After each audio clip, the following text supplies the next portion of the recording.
नमस्कार साथियों, हिंदी पथ पर आपका स्वागत और अभिनंदन है। साथियों, आज यहाँ पर मैं कुछ संस्कृत यदि महाकवि कहा जाए तो इसमें अतिशयोक्ति नहीं होगी साथियों। तो आज मैं यहाँ पे कुछ महत्वपूर्ण कवियों और उनके महाकाव्य का हम यहाँ पे परिचय देने का प्रयास कर रहे हैं साथियों।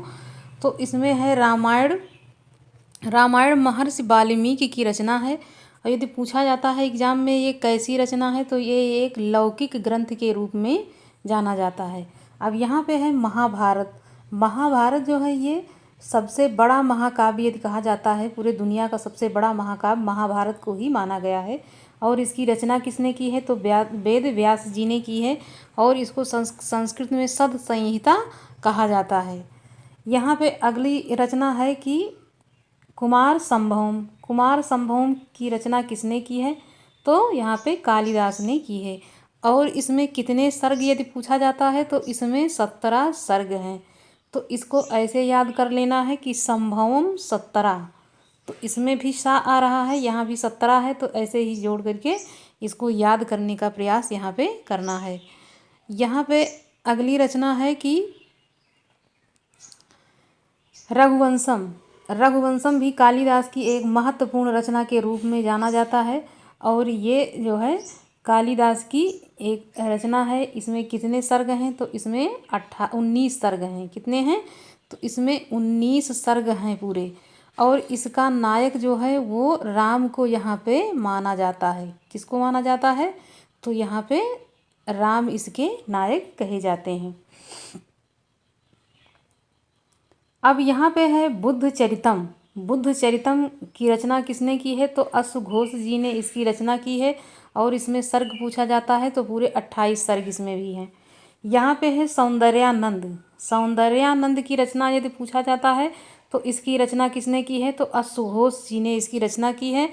और इसमें सर्ग कितने हैं, तो इसमें सर्ग जो हैं वो यहाँ पे 18 सर्ग इसमें हैं। कितने हैं, तो यहाँ पे 18 सर्ग इसमें हैं। सौंदर्यानंद में 18 सर्ग हैं। यहाँ पे अगली रचना है, एक महत्वपूर्ण रचना के रूप में हम इसको देखेंगे तो ये भारिव की कृति है। भारिव कृत किरातर्जनीय में भी 18 सर्ग हैं। कितने हैं, तो यहाँ पे 18 सर्ग हो जाता है साथियों। और ये सर्ग जो है वो किससे लिया गया है, यदि पूछता है एग्जाम में कि ये महाभारत के किस पर्व से लिया गया है, तो ये लिया गया है महाभारत के वन पर्व से किरातार्जुनीय को लिया गया है। लेखक इसके भारिव हैं। और ये बृहत्त्रयी के अंतर्गत आती है। किसके अंतर्गत आती है, तो ये बृहत्त्रयी के अंतर्गत इसको रखा जाता है। और यहाँ पे दूसरी रचना यहाँ पे शिशुपाल वधम है। शिशुपाल वधम के रचनाकार माघ हैं। और माघ के जो ये रचना है, और इसमें यदि सर्ग पूछा जाता है कि इसमें कितने सर्ग हैं, तो साथियों यहाँ पे बता देना है कि यहाँ पे सर्ग कितने हैं। यहाँ पे 20 सर्ग यहाँ पे हैं। कितने हैं, तो 20 सर्ग हैं। ये भी किरातार्जुनीय के साथ ये दूसरी रचना है, ये भी बृहत्त्रयी के अंतर्गत आती है। और उसके बाद ये तीसरी रचना हो जाएगी नैषधीय चरितम जो है वो श्रीहर्ष की रचना है। किसकी है, तो श्रीहर्ष की रचना है। और इसमें 22 सर्ग हैं। कितने हैं, तो 22 हैं। तो जो भारिव की किरातार्जुनीय हमें उसमें 18 सर्ग है। शिशुपाल वधम माघ में 20 सर्ग है। नैषधीय चरितम श्रीहर्ष में 22 सर्ग है। तो ये तीनों साथियों एकदम अच्छे से याद करना है। ये बृहत्त्रयी के अंतर्गत आने वाली ये तीनों महत्वपूर्ण रचना है। और ये तीनों महाकवि के रूप में जाने जाते हैं। अब यहाँ पे अगली रचना है जानकी हरण की रचना किसने की है, तो कुमारदास ने की है।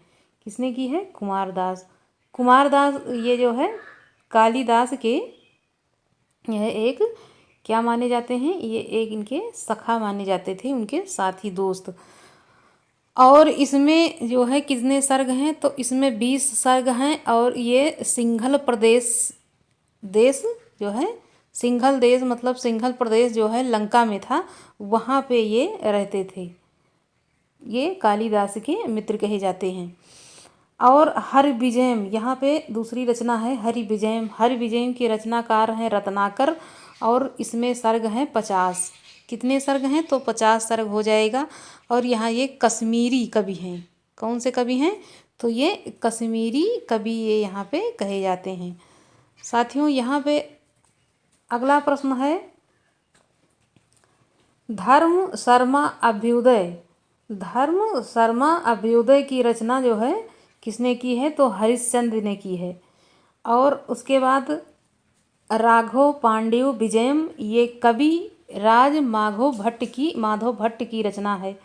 किसकी है? तो कविराज माधव भट्ट की रचना राघव पांड्य विजयम यहाँ पे है। उसके बाद जामवंती विजयम। जामवंती विजयम जो है ये पाणिनि की रचना है। किसकी है? पाणिनि की रचना है। इसे पाताल विजय भी कहा जाता है। जाम्बवती विजयम ये पाणिनि की रचना है, जिसे पाताल विजय भी कहा जाता है। उसके बाद है स्वर्गारोहण। स्वर्गारोहण यदि पूछा जाता है ये किसकी रचना है? तो ये कात्यायन मुनि की रचना है। ये बरूची इनको कहा जाता है, इनका उपनाम बरूची है। यहाँ पे अगली रचना यहाँ पे पूछा जाता है कि महानंद काव्य किसका है? महानंद काव्य तो ये पतंजलि का माना जाता है। किसका माना जाता है साथियों? तो यहाँ पे ये रचना जो है वो पतंजलि की है। अब यहाँ पे प्रयाग प्रशस्ति हरिश्रेण, प्रयाग प्रशस्ति जो है वो हरिश्रेण की रचना है। किसकी रचना है? तो यहाँ पे ये रचना हो जाएगी ये हरिश्रेण की। तो साथियों आज हमने यहाँ पे कुछ महत्वपूर्ण संस्कृत कवियों और लेखकों का यहाँ पे परिचय देने का और उनकी रचनाओं का प्रयास किया है। साथियों ये हमारे द्वारा बताए जा रहे महत्वपूर्ण प्रश्न यदि आप लोगों को अच्छे लग रहे हैं तो हमारे चैनल को सब्सक्राइब कीजिए, लाइक कीजिए और अपने दोस्तों साथियों में इसको शेयर कीजिए, ताकि हम और अच्छा वीडियो आप लोगों के लिए यहाँ पे ला सकें। धन्यवाद साथियों।